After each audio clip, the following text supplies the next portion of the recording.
o que Deus mais deseja é revelar essa presença para mim e para você. Você acredita nisso? Amém? É o desejo de Deus se revelar para a gente. Porque Ele não brinca de esconde-esconde com a gente. Se a gente se chega a Ele, Ele vai se chegar a nós.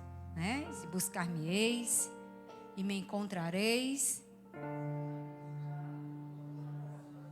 de todo o coração. E a gente vai buscando a Deus e Ele vai dizer: serei achado de vós, diz o Senhor.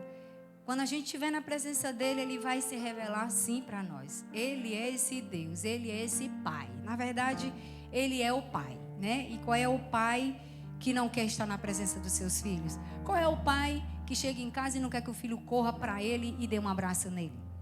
Esses dias eu vi um videozinho da minha sobrinha neta, que o meu sobrinho, ele é policial, e ele chegando em casa, e a mãe dela filmou e disse: olha, quem é que está chegando ali? Vai, papai, não, olha quem que está chegando ali. Vai já chegar, você vai ver. Aí ela ficou olhando na porta de vidro, Aí quando o pai dela vem, aí ela: papai, deixa a mãezinha, 1 ano e pouco.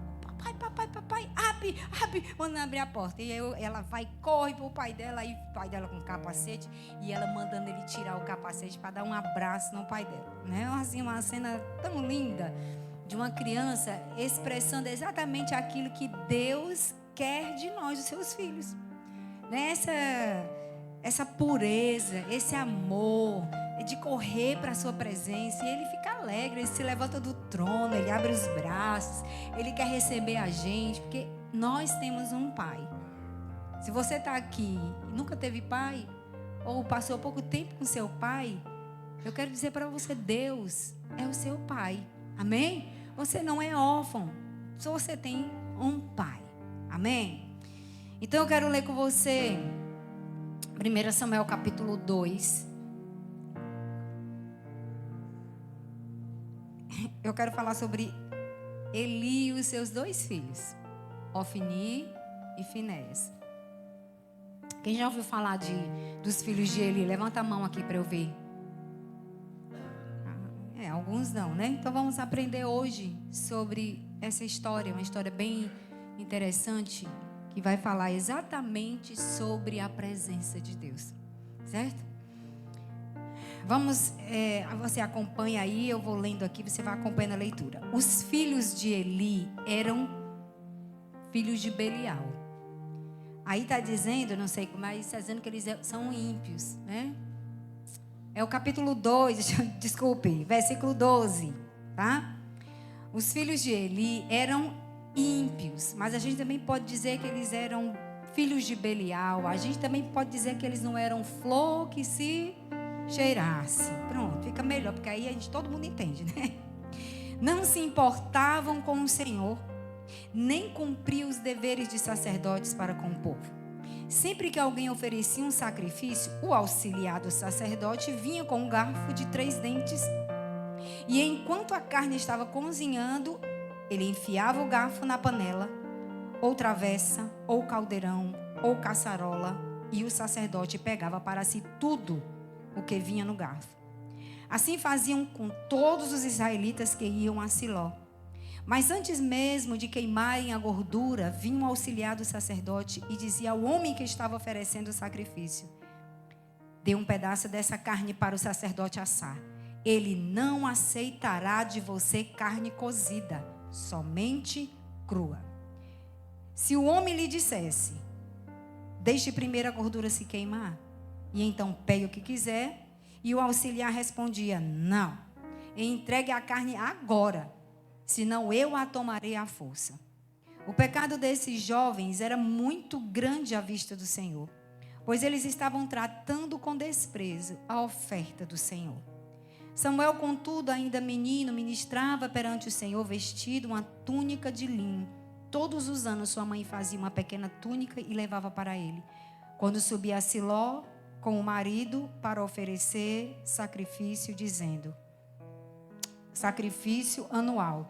Eli abençoava Eucana e sua mulher, dizendo: o Senhor dê a vocês filhos dessa mulher no lugar daquele com quem ela pediu e dedicou ao Senhor. então voltavam para casa. Aí nós vamos pular agora para o versículo 22. Eli, já bem idoso, ficou sabendo de tudo que os seus filhos faziam a todo Israel e que eles se deitavam com as mulheres que serviam junto à tenda, da entrada da tenda do encontro.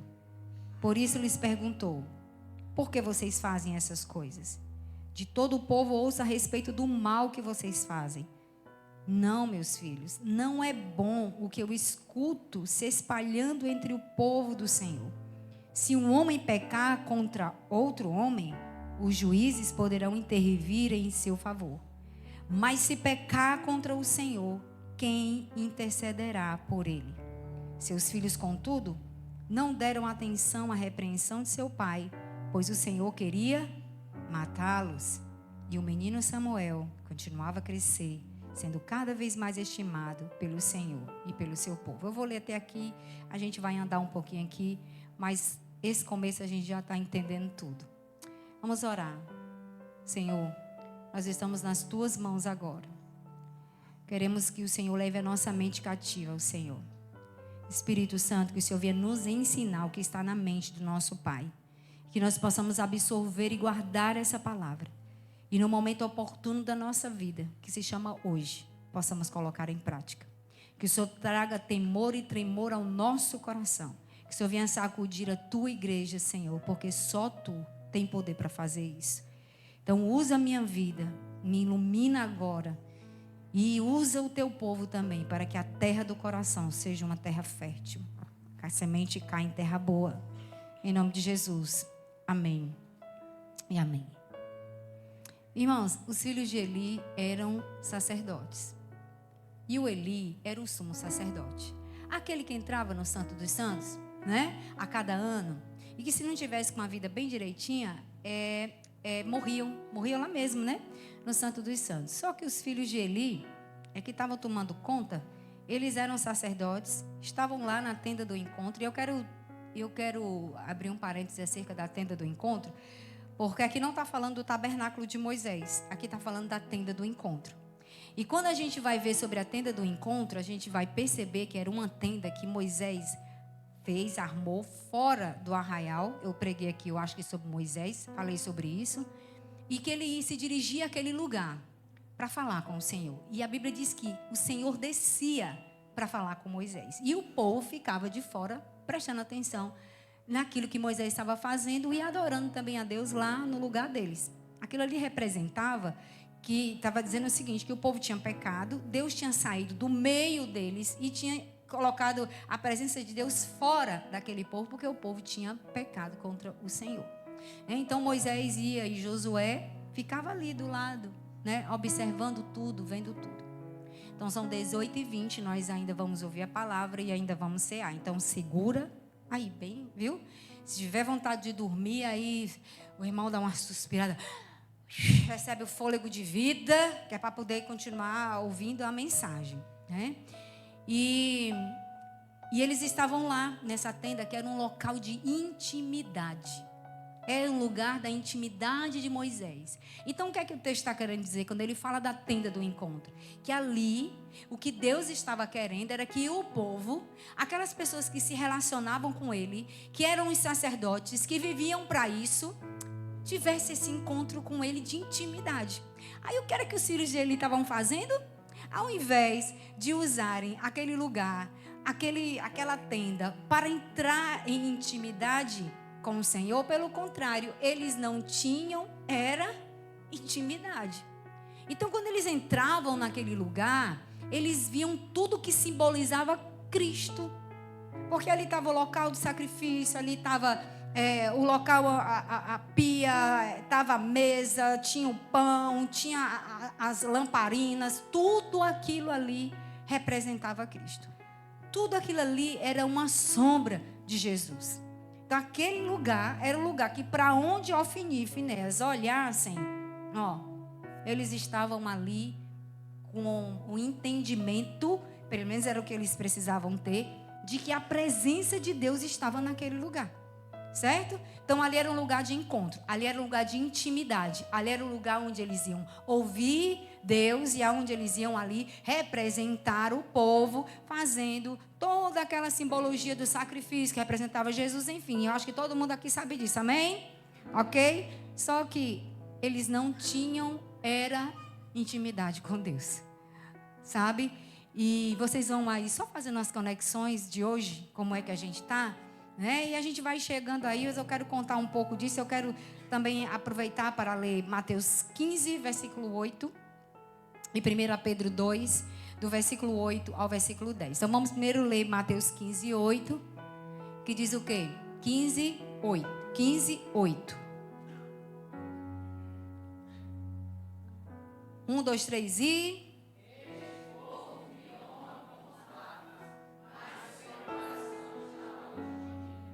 1 Pedro 2, do versículo 8 ao versículo 10.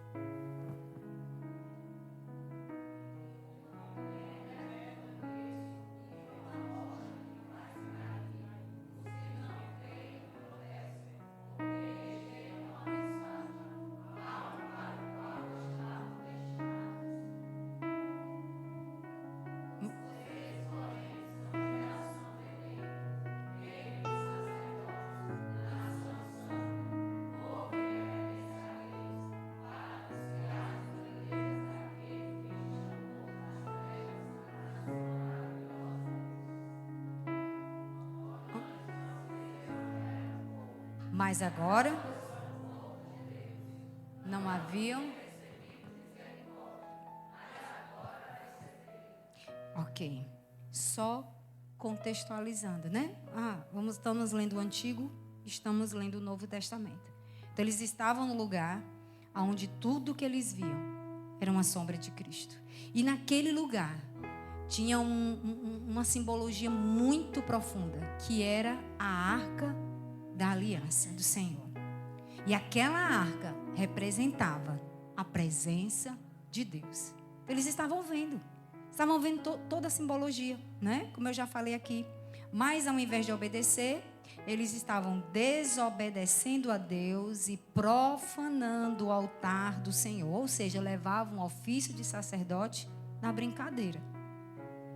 Sabe? Será que hoje a gente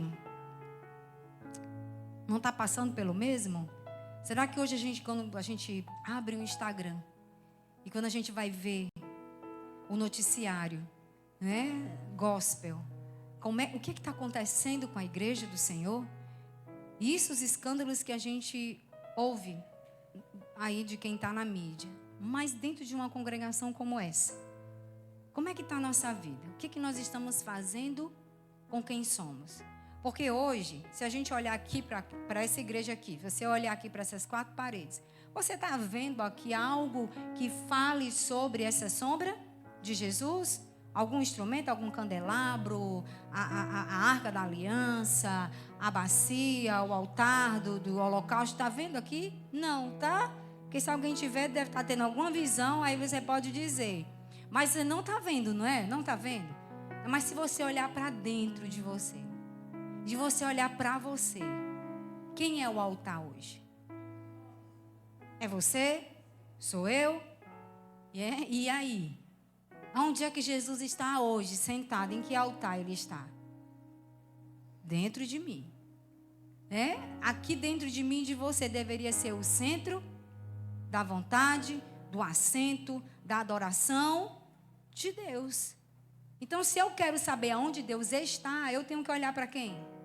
Para mim. E olhando para mim, também tenho que olhar para quem? Olhe para a pessoa que está do seu lado. Pronto. Essa pessoa aí também é o altar de Deus. Essa pessoa aí é onde Deus escolheu habitar. É comigo e com você. É com a minha vida e com a sua vida. Então, para onde você vai, você está carregando Para onde nós vamos, nós estamos carregando a presença de Deus, que é... Que mais? E... Olha que responsabilidade. E o que é que nós estamos fazendo com esse templo que Deus resolveu habitar? Porque Deus não visita a gente, Ele habita na gente. Ele veio e fez morada nesse lugar. Olha a responsabilidade que nós temos diante da mesa do Senhor nessa noite. Que olhamos para nós e admitimos: Senhor, Tu habita em mim. Então, e na mesa do Senhor, dizendo para Ele: Jesus, eu estou aqui para confirmar isso nessa noite. Eu estou aqui para renovar essa aliança contigo nessa noite. Porque eu sei aonde é que Tu habita. Tu habita em mim. E que presença gloriosa. E o que nós estamos fazendo? No lugar santo. O lugar santo é um lugar profano para nós? Estamos profanando esse lugar? Como é que eu profano o lugar quando eu olho para esse lugar e torno esse lugar um lugar comum? Que pode ser habitado qualquer coisa eu posso colocar no lugar de Deus. Então, qual era o pecado desses homens? Qual era o problema? Era o pecado. E aonde há injustiça, pode esperar que vai haver juízo. Diga assim: aonde há injustiça, haverá juízo. Por isso que muitas das vezes, meus irmãos, a gente sofre as coisas, a gente pensa que Deus não é mais o mesmo. Que porque estamos na graça, Deus mudou. A Bíblia diz que Deus é imutável. Ele não muda. Ele continua sendo o mesmo. E quando nós estamos fazendo coisas que não agradam a Deus, que não tem nada a ver com Deus, com o reino dele, aí a injustiça que praticamos, mesmo sendo filhos, na desobediência, quando há justiça, a gente vai perguntar para Deus: ah, Senhor, mas por quê? Por que eu perdi isso? Por que está acontecendo isso comigo? Por que a porta não abre? Por que essa porta que está fechada não abre? Por que a que está aberta não fecha? E a gente fica questionando a Deus a nossa dor, o nosso sofrimento, por causa de pecado. E Deus agindo com justiça. Porque Deus desce ou não desce a mão na nossa vida? Sim, porque eu não posso mentir, meu Deus. Eu não posso chegar aqui no púlpito da igreja e dizer que Deus não é mais o Deus que pesa a mão sobre nós. Ele pesa sim, porque Ele é nosso Pai. E todo pai que ama o filho, disciplina o filho. Porque se Ele não disciplinar nem a mim nem a você, então nós não somos filhos. Nós somos o quê? Bastardos. Não somos filhos legítimos e nós somos filhos de Deus. Então aqui, se a gente prestar atenção, há um contraste. Porque ao mesmo tempo que a Bíblia vai falar de Ofni e Finéias, ela vai falar de Samuel. É Deus desconstruindo uma coisa e construindo outra. É Deus tirando o profano para colocar o santo. Então Deus, Ele trabalha, nosso Pai é assim. Você quer conhecer a mente de Deus? É só ler a Bíblia, porque a gente vai saber como é que Ele pensa. Né? E Deus, Ele olha para as coisas dele e Ele valoriza muito isso, porque Ele deu o filho dele para morrer por nós. Então nós temos um valor muito grande para Deus, que Jesus veio morrer por nós. Por isso que a gente hoje está aqui diante dessa mesa para celebrar isso, né? Então eles estavam praticando dois pecados. Eles estavam se corrompendo moralmente e religiosamente. Certo? Então, aonde era o pecado moral? A relação sexual com as mulheres que serviam no templo. E a religiosa pegava a oferta de Deus, né? E que Deus dava ali. Então, eles, não quero comer carne cozida, não. Eu quero comer carne assada e não pode cozinhar, não. Tem que me dar crua para poder eu comer. Do jeito que eu quero, fazer churrasco. E vocês sabem que naquele tempo era muita carne, né? Então, não era coisa pouca não, era muita coisa. E eles queriam comer carne, fazer churrasco. Entendeu? Então, tinha que dar a carne do jeito que eles queriam. E eu digo, você pode perguntar, mas a oferta, aí vai logo pensar no dinheiro que você dá aqui, o que é que o pastor e a pastora estão fazendo com esse dinheiro. Né? Pois eu vou lhe falar sobre a oferta e o sentido disso. Quem é a oferta do templo? Quem é a oferta da tenda da congregação? Quem é a oferta do tabernáculo? Como é o nome dessa oferta? Ninguém sabe. a oferta é Jesus. Então, tocar naquela oferta de uma maneira profana estava falando da pessoa de Jesus que seria entregue para morrer na cruz pelo pecado de todos nós. A oferta santa, a oferta agradável, a oferta de amor, era o Senhor. Então não era para mexer, não era de qualquer jeito, era do jeito que Deus tinha dito que era para ser feito. E eles queriam fazer do jeito dele, porque quando a gente está possuído pela carne, quando a gente está possuído pela injustiça, quando o nosso coração está corrupto, a gente quer se satisfazer. E a gente quer fazer isso do jeito da gente. Do jeito que eu gosto, da maneira como me faz bem, da maneira que me deixa satisfeita, a maneira como eu fico feliz. Então tem que ser do meu jeito, de acordo com os meus interesses, de acordo com as minhas necessidades, de acordo com as minhas prioridades, é de acordo comigo. Então, corrupção religiosa. Aí eles comiam dessa carne, faziam um churrasco. As mulheres que serviam no templo, eles iam se deitar com elas e eles eram casados. E eles iam se deitar com essas mulheres, né? E Deus estava vendo tudo. E outra coisa, não era só Deus que estava vendo tudo. O povo também estava vendo tudo o que eles faziam. E aí vão enredar para o pai. Aí chega lá para Eli e vai dizer, olha, teus filhos estão profanando o altar do Senhor.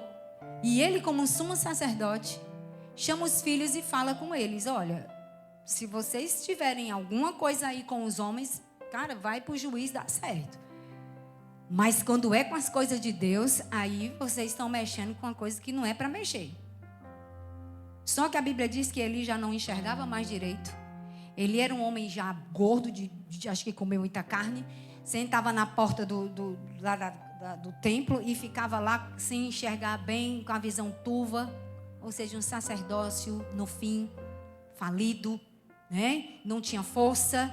E os filhos estavam lá para tomar conta e fazer tudo o que eles queriam fazer. Na imoralidade sexual, que é um pecado que o problema é até hoje, isso. E o pecado da profanação das coisas religiosas também. Do culto, do andamento, de tantas coisas que a gente está vendo por aí. Então eu quero que a gente abra aí, por favor, em Hebreus capítulo 9. Porque a Bíblia diz que o pecado desses jovens eram gravíssimos. Gravíssimo aos olhos de Deus. Pois eles tratavam com desprezo a oferta do Senhor, que é Jesus. Tratar com desprezo a presença de Jesus. Meu Deus. Misericórdia de nós, Senhor. 9, versículo 8, 28. Hebreus 9, versículo 28. 1, 2, 3 e... Assim...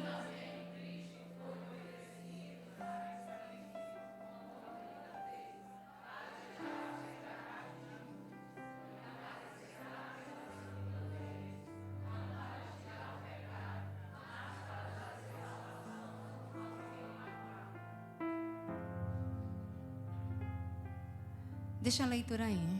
A Cristo foi oferecido em sacrifício uma única vez, para tirar o pecado de muitos. E aparecerá pela segunda vez, não para tirar o pecado, mas para trazer salvação aos que o aguardam. Então, é para aqueles que esperam no Senhor. É para aqueles que desejam Jesus. É para aqueles que vivem a sua vida para Jesus. Então, Jesus não pode ser levado na brincadeira. Jesus não pode ser visto como alguém comum, como qualquer um de nós aqui.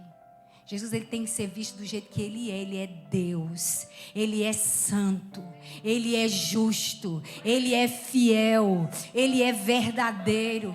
Ele é o sumo sacerdote, na verdade ele é o grande sacerdote. Ele é o Salvador da nossa vida. Ele é o Senhor da nossa vida. Ele é o Altíssimo. Ele é o Cordeiro de Deus que tira o pecado do mundo. Jesus é e continuará sendo para sempre o Rei dos Reis e o Senhor dos Senhores. Ele precisa ser amado e temido por nós. adorado pela igreja dele, né? Ele é o Senhor de todas as coisas. Nada vai passar batido aos olhos de Deus. Nada. Irmãos, nós temos que tomar cuidado. É assim que a palavra de Deus diz. Vamos abrir agora em Mateus 18:6.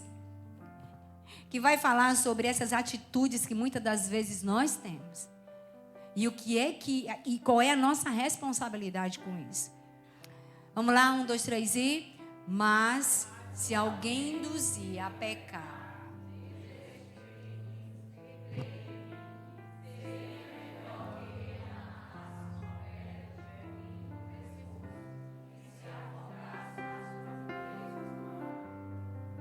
irmãos, a presença de Deus, né? Ela traz bênção, mas ela também traz juízo.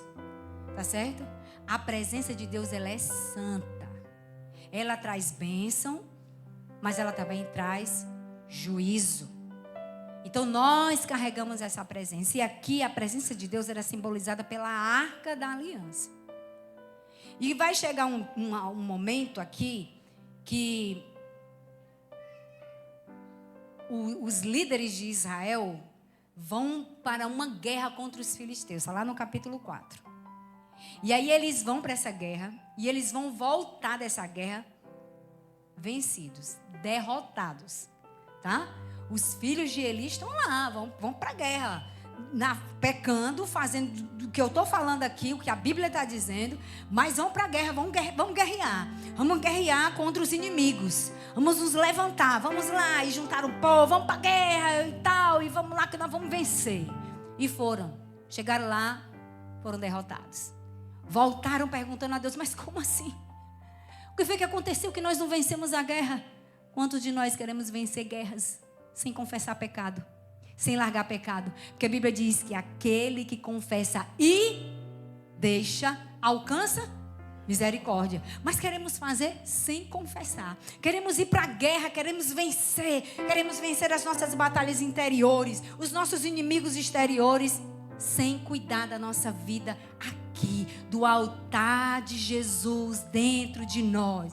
Que nós temos acesso a Ele hoje tão livre, mas nós colocamos um monte de barreira para esse encontro. Né? Por quê? Porque pecamos, então não queremos estar na presença de Deus. Por que não queremos estar? Porque não queremos resolver, certo? E aí eles foram negociar essa presença. Aí eles voltam e dizem, vamos fazer o seguinte, vamos pegar a arca e vamos levar com a gente. Porque a arca simbolizava o quê? A presença de Deus. Se Deus está com a gente, então isso é sinal de que nós vamos vencer a batalha, né? Então, vamos pegar a arca. Ah, minhas irmãs e meus irmãos, eles pegaram a arca como se fosse um amuleto. Ah, Jesus está comigo, então eu vou vencer essa batalha. Eu sou filho de Jesus, eu sou filho de Deus. Foi porque eu não levei, foi Jesus comigo, foi por isso que eu perdi a batalha. Mas aí vamos orar pedindo a Jesus que vá com a gente. Mas e aí não resolvemos, não tiramos o lixo do altar, não vamos tirar a cinza do altar, não vamos resolver com a presença de Jesus. Vamos levar, tá aqui, Ele vai comigo, vai. E foi mesmo. Levaram a arca para esta guerra, para essa batalha. E a Bíblia vai dizer que quando a arca da aliança do Senhor, no capítulo 4, no versículo 5, entrou no acampamento, todos os israelitas gritaram tão alto que o chão estremeceu. Os filisteus, ouvindo os gritos, perguntaram: o que significam todos esses gritos no acampamento dos hebreus? Olha só, eles gritaram porque eles estavam celebrando. Então foi tão forte o negócio que tremeu no lugar. E os tremeu de uma tal maneira que os inimigos ouviram e ficaram pensando: que foi isso que aconteceu? Porque se tem uma coisa que o povo de Deus sabe fazer é gritar, né? E grita. E às vezes o grito é como se fosse um siri dentro de uma lata, só faz zoada, né? Mas a presença de Deus estava lá. E aí aconteceu isso.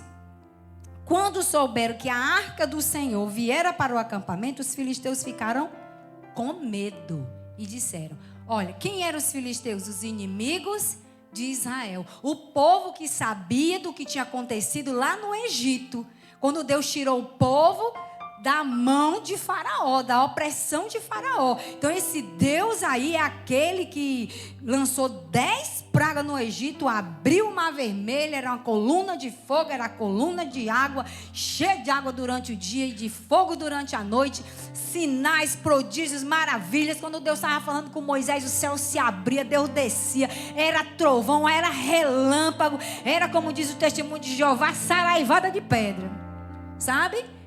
Deus entrando no lugar, Deus chegando no lugar. Então Deus chegou, porque o nosso Deus é vivo, o nosso Deus não é morto, e o nosso Deus não está limitado a uma arca. Deus é Deus no céu. Então ele estava lá com o povo de Israel. Então eles gritaram: ai de nós, nunca nos aconteceu uma coisa dessa. Ai de nós, quem nos livrará das mãos dos deuses poderosos? Um povo altamente idólatra. Então os deuses poderosos, o Deus dos hebreus, vão matar a gente. E a Bíblia vai dizer que Israel foi derrotado. E quem é que estava com Israel? Deus. E ele se manifestou? Sim, mas trazendo bênção ou juízo? Juízo. Olha só, não podemos brincar com a presença de Deus e manipular Deus. Deus não se deixa manipular. Ninguém vence guerra com coração sujo e impuro, sem valorizar o altar de Deus, a vida de Deus que você tem. Você vai para a guerra, vai fazer zoada, vai fazer barulho, nós vamos gritar, nós vamos sapatear, e vai quebrar as cadeias, as correntes. Quando sai bem lá, taca a cara na porta e volta. Mas Jesus, eu não orei, não foi no teu nome? Nós clamamos, não foi no teu nome? Foi, me chamaram, eu vim para fazer juízo. E não para dar bênção, para ensinar. Todo juízo de Deus nunca é para massacrar a gente e nem para condenar a gente. É para disciplinar a gente. Amém? Ô palavra dura, né? Santa ceia do Senhor. Tem que ser uma palavra como essa, porque nós vamos cear com o nosso Pai e nós vamos fazer uma aliança. Nós vamos renovar, porque essa aliança é uma aliança de sangue. Toda vez que a gente está à mesa, a gente está renovando. Não é? Assim como são os casais casados renovando a aliança no ato sexual. A gente renova a nossa aliança no derramamento de sangue de Jesus aqui, ó, lembrando do que Ele fez. Não é? Porque Ele tem essa aliança conosco. E aí eles perdem. E o que acontece com a presença de Deus? Ela vai lá para o território dos filisteus. E ela chega lá. Quem é que foi para lá? A presença de Deus. Quando eles voltam contando a história, alguém que sobreviveu à matança, aí o que aconteceu? Vamos lá, porque isso é importante. O que aconteceu com Ofni e Finéias nessa guerra? Morreram. Que tristeza. Morreram. Olha, deixa eu dizer uma coisa para tu. Quando a gente não reconhece Deus na mesa, o sangue, o pão e a igreja, o apóstolo Paulo vai dizer que é por isso que há entre vocês muitos e doentes. Muitos que dormem, fracos e doentes. Porque quando Deus está aqui, Jesus está aqui, amém? Quando é Santa Ceia, é o dia que a gente tem certeza que Ele está aqui. Mas se a gente não vier para cá, na intenção de que Jesus venha reinar no nosso coração, e que venha limpar o altar da nossa vida, e que venha dar sentido àquilo que Ele já fez na cruz, ao invés de ser bênção, é juízo. É por isso que fica doente, é por isso que dorme. É por isso que fica fraco. Porque a gente não pode manipular Deus. A presença de Deus, ela é santa. Ninguém negocia. Sendo que deixa dizendo, olha, é do meu jeito. Eu sou o sacerdote da minha casa. Quem manda na minha casa sou eu. Não, não é assim. Nós acabamos de ler aqui em Hebreus, em 1 Pedro. Nós somos sacerdócio santo. Povo adquirido por Deus. Então a gente não pode, meu Deus, negociar isso de jeito nenhum. Eu não posso vir de domingo para a igreja de culto de Santa Ceia e ir embora e depois, tchau e benção. Só vou aparecer de novo na próxima Santa Ceia. Meu irmão, tu vai morrer, cara. Minha irmã, tu vai ficar doente. Tu vai ficar fraco. Tu nunca vai conseguir se reerguer. Porque você não está percebendo que essa comunhão com o Pai, o Filho e o Espírito Santo reflete na comunhão com o corpo. Por que Ofni e Finés morreram? Porque estavam vivendo a vida do jeito que eles queriam, profanando a aliança, o altar e contaminando quem? O povo. Uma coisa que você faz afeta todo o corpo, porque você é corpo de Cristo. Para onde você for, você carrega isso com você, eu carrego isso comigo. Nós somos corpo de Cristo. Nós não estamos aqui prestando serviço. Nós somos irmãos uns dos outros. Nós precisamos uns dos outros. Quando a gente quer viver uma vida do jeito que a gente quer, ao invés de ser bênção de Deus, a gente vai ter o juízo de Deus, a disciplina de Deus na nossa vida. Então esses homens morrem. E Deus já tinha dado uma profecia e dito isso, que isso ia acontecer. E a profecia sobre nós está aqui em 1 Coríntios capítulo 11, a partir do versículo 23. A profecia está lá. Se não fizer do jeito que é para fazer, vai ficar doente, vai morrer, vai ficar fraco. Porque a comunhão é no corpo. Entendeu? Isso é a natureza da gente, a nova natureza da gente é essa, meu povo. Não é ordem, não. É de essência. É da essência de Deus a comunhão. Não é só fazer um culto e deixar esse culto ordeiro. Uma coisa é uma ordem de culto, outra coisa é a essência de Deus em nós. A comunhão é uma essência do nosso Deus que é derramada em nós. Eu preciso viver no meio do corpo de Cristo e considerar isso algo santo, inegociável. Porque Deus, Ele é soberano. Veja bem, Ele está aqui no meio dos filisteus, fazendo Israel passar a maior vergonha.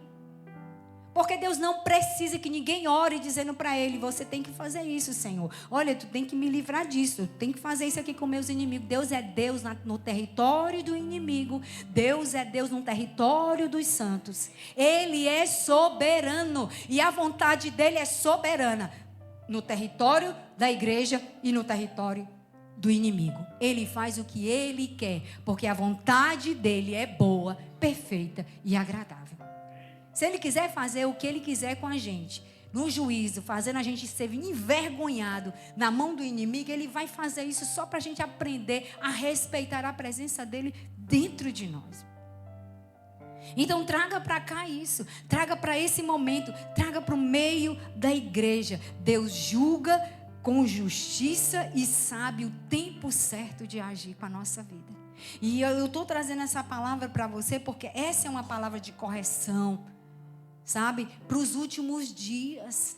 Estamos vivendo dias, meus irmãos, que se a gente não cuidar, nós vamos sim fraquejar. E a Bíblia diz que pode sim, assim, a gente ter surpresa. De repente estava caminhando tão bem, o que foi que aconteceu? Cadê o irmão que estava na igreja? Sumiu, nunca mais apareceu. Quando a gente vai procurar o irmão, está desviado. Do propósito que Deus tem para a vida. Deus não quer isso para nós. Às vezes é aqui dentro da igreja, o templo do Espírito Santo, você entristecendo e eu. Coisa que Ele não quer que a gente faça. E quando a gente entristece o Espírito Santo, a gente perde a audição. Sabe assim, no mundo espiritual, os nossos sentidos espirituais, eles precisam estar aguçados. Quando ele está entupido, eu não consigo ouvir a voz de Deus. Eu não consigo ver o que Ele está fazendo. Eu não consigo ver o que Ele tem para a minha vida. Então vamos lá, eu tenho umas aplicações aqui para a nossa vida nesse texto, né? Que depois ele volta, e aí quando ele chega lá, que ele vai dar a notícia, o sobrevivente, a Bíblia vai dizer que Eli estava sentado e virou e quebrou o pescoço e morreu. A mulher de um deles aqui, do alfinheira do Finé, estava grávida, a mulher. Na hora a mulher vai parir.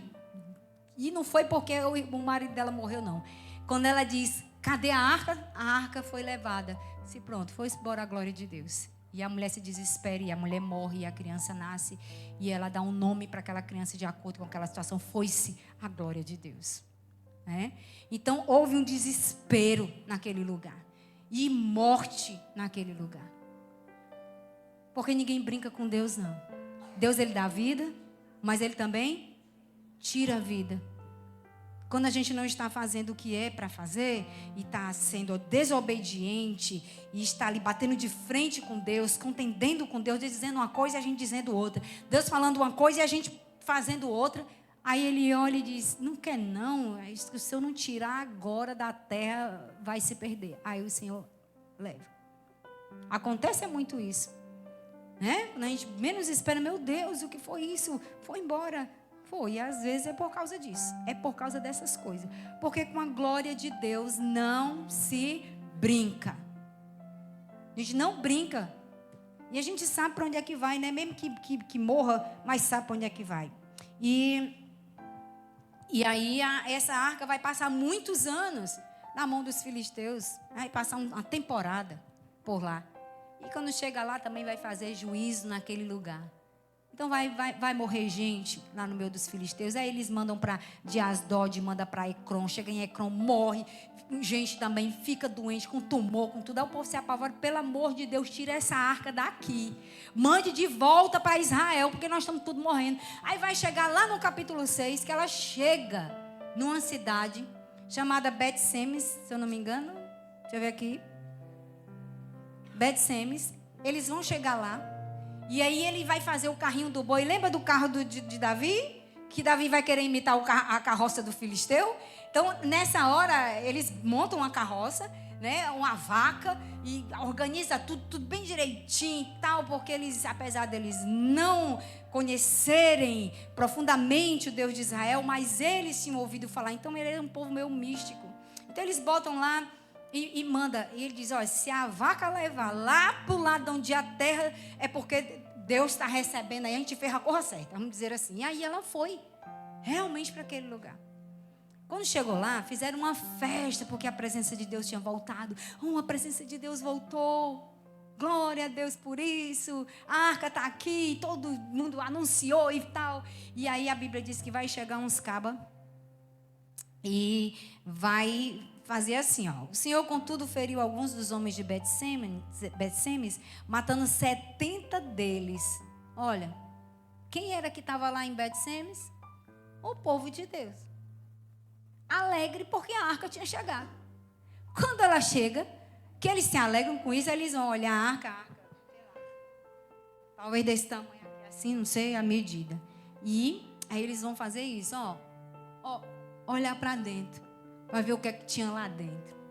Por que fizeram isso? O Senhor matou 70 nessa hora. Só porque foram olhar para dentro da arca, né? Disse, meu Deus, que Deus é esse, né? Que fica matando o povo. Porque Deus é santo. E porque o povo de Israel sabia. Porque Deus, ele não vai fazer uma coisa que a gente não sabe. Eu não sabia que era assim. Eu não sabia que não podia. Você pode dizer isso? Você pode dizer isso na sua vida, você que conhece a palavra de Deus? Por mais rasa que seja. Porque existe uma lei moral que não tem como você não saber, né? Aí você fala assim, mas eu não sabia que não podia fazer isso. E aí eles fizeram porque eles sabiam que não podia. Estava na lei, estava escrito. Eles olham e dentro da arca do Senhor, o povo chorou por causa da grande matança que o Senhor fizera. E os homens de Bet-Semes perguntaram, quem pode permanecer na presença desse Deus santo? A quem enviaremos a arca para que ela se afaste de nós? Preste atenção nesse detalhe, porque esse detalhe é importante. O tema dessa mensagem é que a presença de Deus é santa e inegociável. Então Deus está aqui com a sua soberania, tá? Com a sua santidade. A presença dele não pode ser negociada. Não se mexe. Não é uma moeda de troca. Eu não posso comprar, eu não posso... Enfim. E aí, tem essa frase que diz: quem é que pode ficar na presença de um Deus santo? Porque, na verdade, esses homens não queriam Deus ali.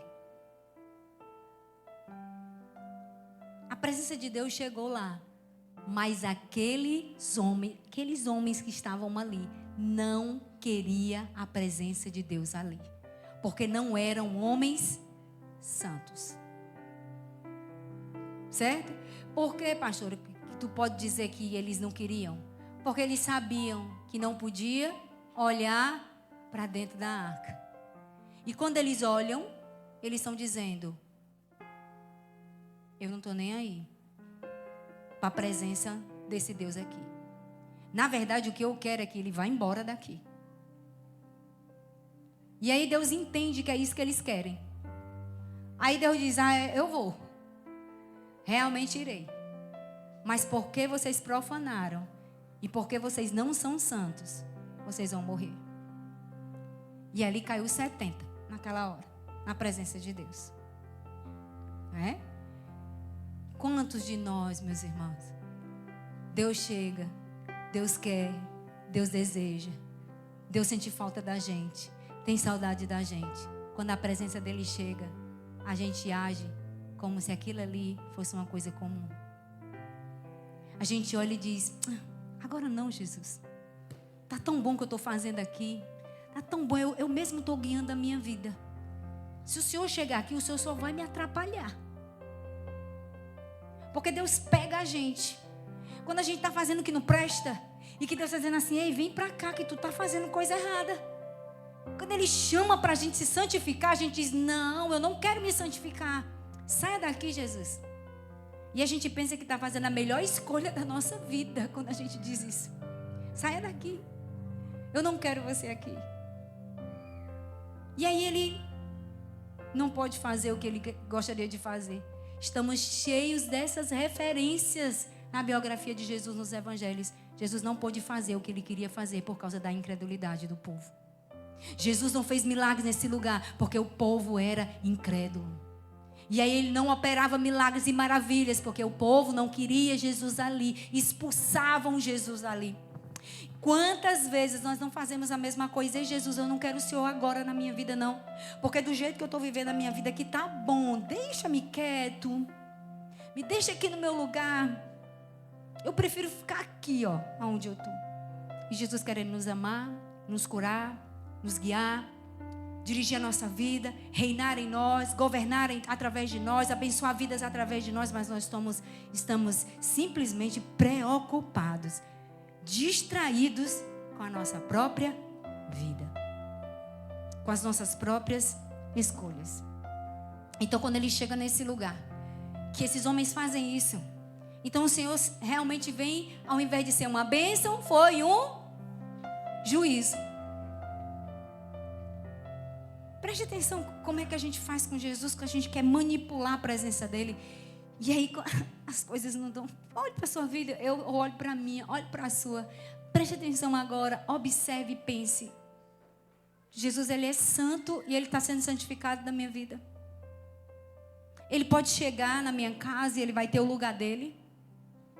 Ele vai me chamar e eu vou correr para os braços dele. E se Ele me pedir alguma coisa, será que eu estou pronto para renunciar aquilo ali? Senhor, eu quero abrir mão disso aqui. Por tua causa. Porque eu sei que tu está me pedindo isso aqui, não é de hoje, ó. Tem tempos que o Senhor está pedindo. Todas as vezes o Senhor vem me visitar e o Senhor fala comigo e eu deixo para amanhã, e eu deixo para depois, e eu estou carregando essa mochila nas minhas costas, ó, faz tempo. E juízo de Deus. E juízo de Deus. E juízo de Deus. Meu irmão, porque não tem coisa pior. E eu vou dizer para você aqui. Aplicação para a nossa vida. Primeiro, Deus nos chama a sermos vigilantes até o fim.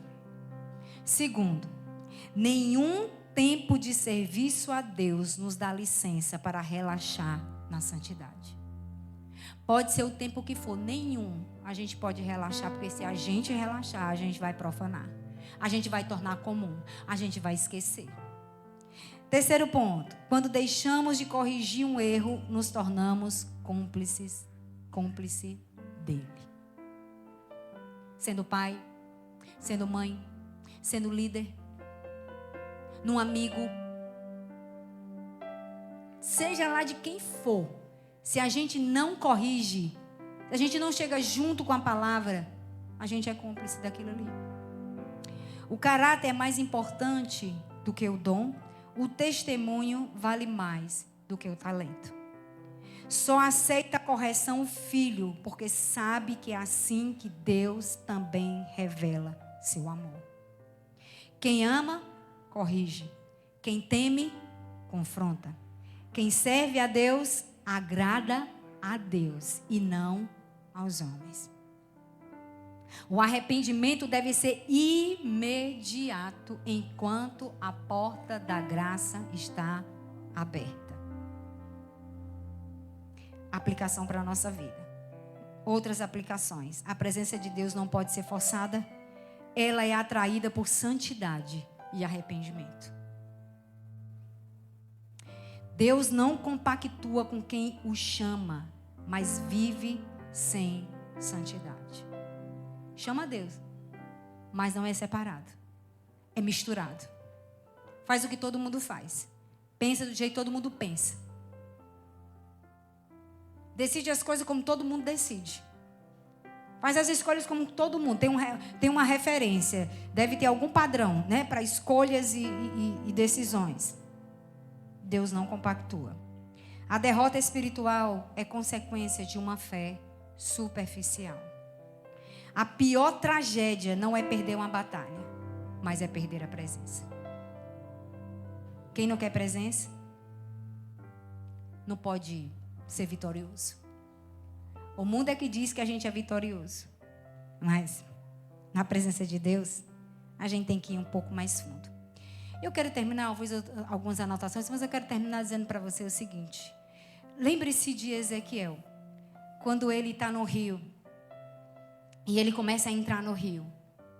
E aí ele vai andando um pouco mais e vai saindo do pé, do tornozelo, vai passando para o joelho, vai para o peito e depois ele não tem mais como controlar. O rio, quanto mais ele corre, mais profundo ele fica. Não é assim? Quanto mais distante da fonte, ele vai ficando mais caudaloso.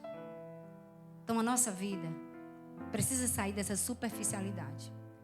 Quanto mais a gente se entrega a Deus, mais profunda é a nossa relação com Ele. Então Deus nos chama para uma relação de intimidade com Ele. Hoje a tenda do encontro, o tabernáculo, somos nós. Deus tabernaculou dentro de cada um de nós. Nós carregamos o peso dessa presença. Nós carregamos a responsabilidade de conduzir a nossa vida na presença de Deus. Tudo que você precisar, meu irmão e minha irmã, vá para a presença de Deus.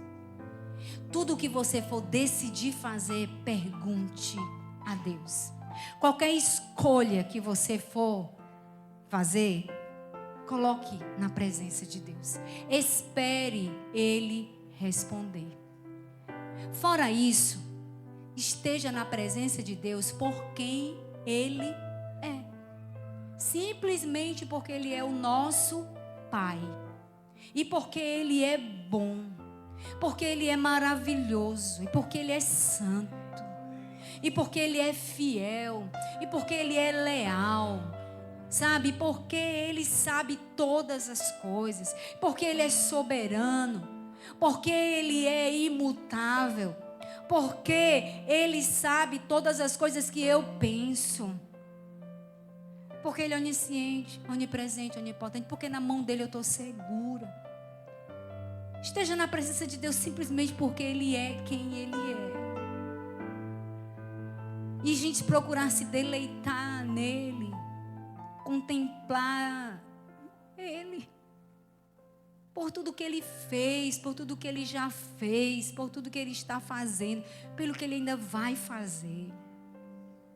Irmãos, nós somos tão fortes. Nós éramos para nos reconhecer a nossa identidade. Nós somos filhos de Deus.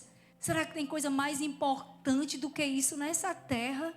Nós sermos filhos de Deus, amados pelo Deus que criou todas as coisas, que tem o governo de tudo na palma da sua mão, que a Bíblia diz que pelo sopro de sua boca vai destruir o inimigo.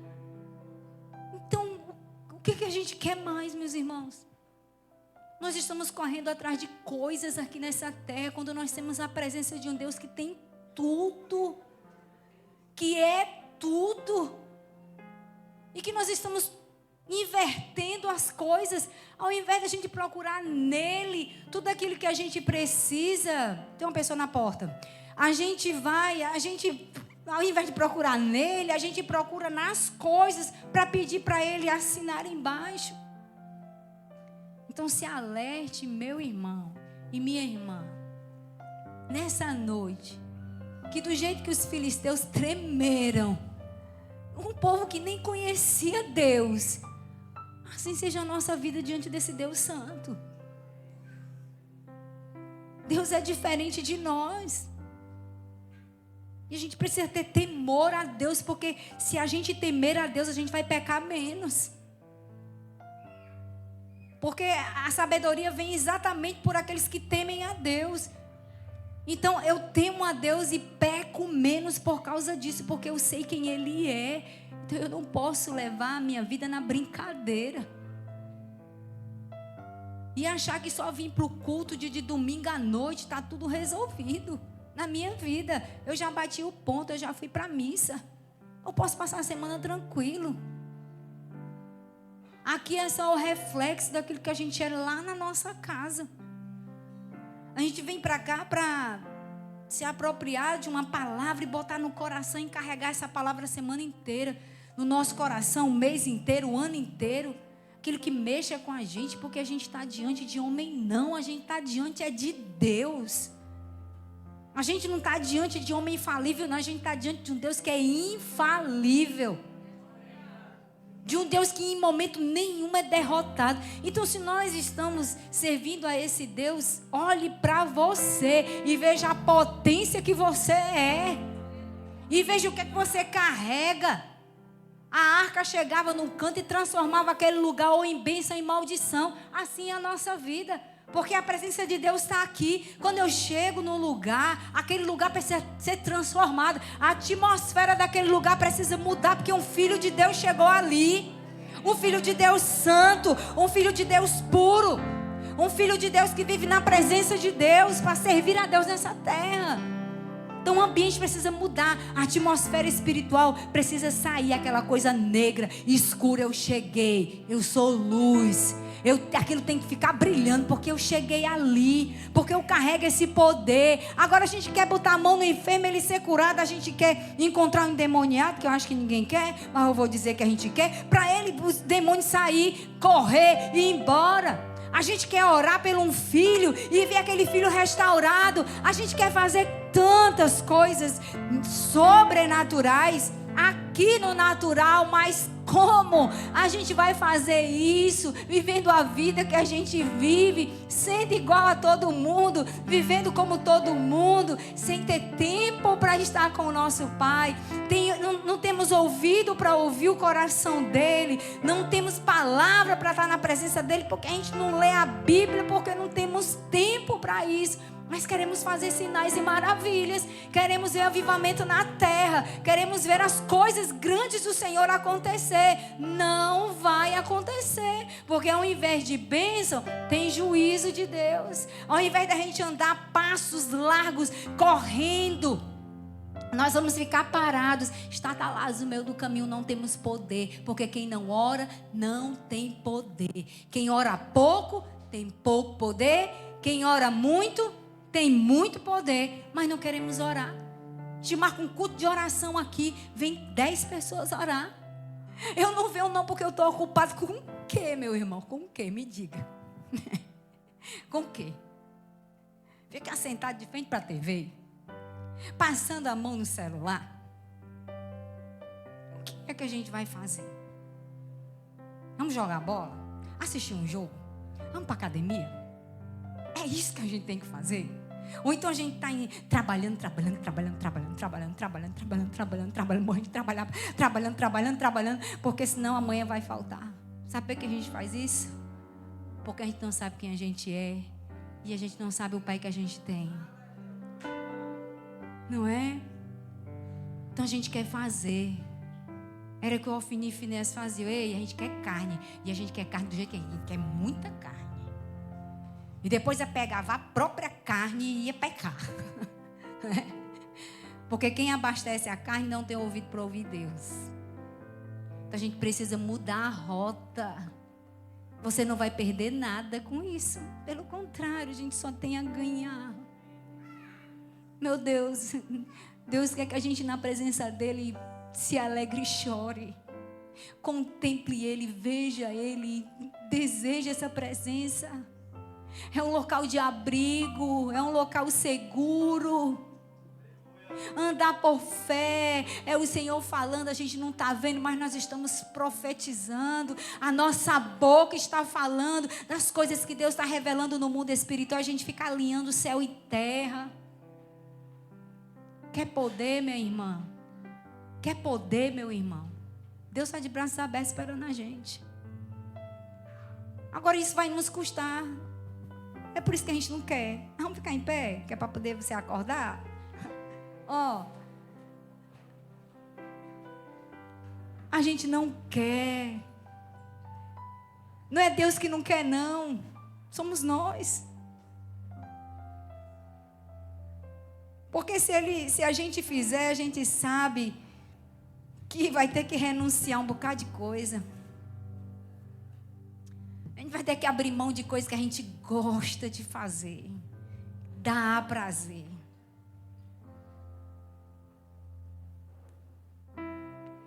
Não é mais fácil ficar sentado em casa assistindo uma série de tantos capítulos que você não perde nenhum?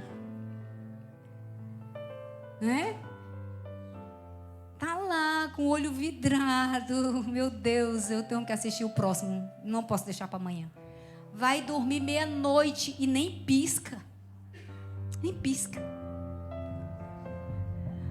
Mas se disser assim, pega a Bíblia.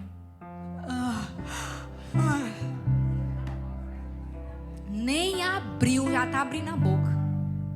Dá logo um sono.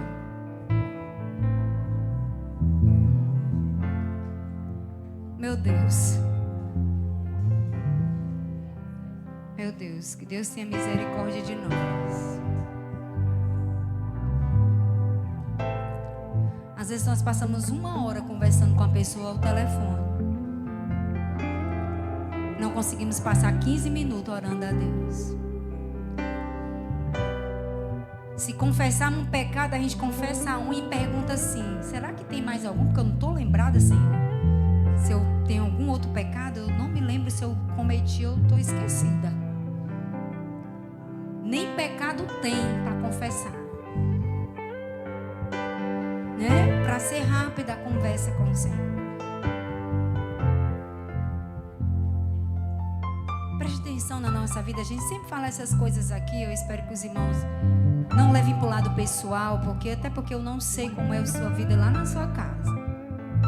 Isso aqui é uma explanação genérica, é para todos nós, né?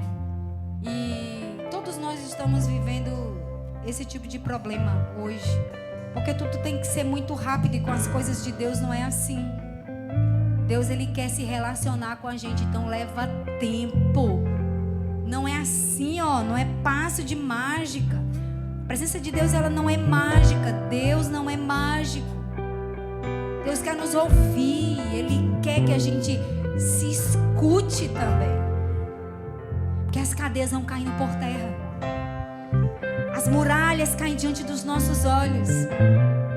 Que nos separam do nosso Senhor. E até pode acontecer também que a gente culpa os outros. Não é? A gente quer encontrar responsáveis. pela nossa vida espiritual. Não, eu não faço isso porque aconteceu isso. Não, eu estou assim porque fulano. Gente, cada um é responsável pela sua vida. Não responsabilize ninguém pelas suas falhas, sabe? Pelos seus pecados, nem pelos meus pecados. Nós somos responsáveis por aquilo que acumulamos dentro do santuário de Deus. Então não esqueça disso. A presença de Deus, ela traz bênção, mas ela também traz juízo. Deus está com a mão estendida para abençoar, sim, mas também para dar a palmada do outro lado também, se for necessário. Ele é nosso Pai. Então hoje, a gente está aqui diante da mesa do Senhor para entendermos isso, que nós não somos uma ilha, nós temos um Pai, nós temos uma família que é a família do nosso Pai, e que essa família que está aqui, é a minha família, é a sua família. Nós temos a nossa família de sangue, amém, temos. Deus nos deu essa família para nascermos nela. Mas essa família aqui é a família que vai para o céu com a gente também, amém? Nós vamos nos encontrar lá, né? E nós não podemos esquecer que nós temos uma família. Essa aqui é a família de Deus. Nos resgatou para estarmos aqui em família. Ah, pastora, mas eu não gosto. É problema seu e meu. Tratar e começar a gostar. Porque essa família aqui é a família que nós vamos viver na eternidade. Se a gente não se suporta aqui, Deus não vai levar a gente para lá também não. Entendeu? Então, nós temos as nossas diferenças, os nossos problemas. Temos. Mas o mesmo lugar onde a gente é ferido é no mesmo lugar onde a gente é sarado. O mesmo lugar que a gente é odiado é no mesmo lugar que a gente é amado. No mesmo lugar que nós passamos por tribulação é o mesmo lugar onde vai vir livramento. Nós somos a família de Deus. E nós vamos cear. E as diaconisas podem vir. E quando elas chegarem aqui, eu acho melhor que passe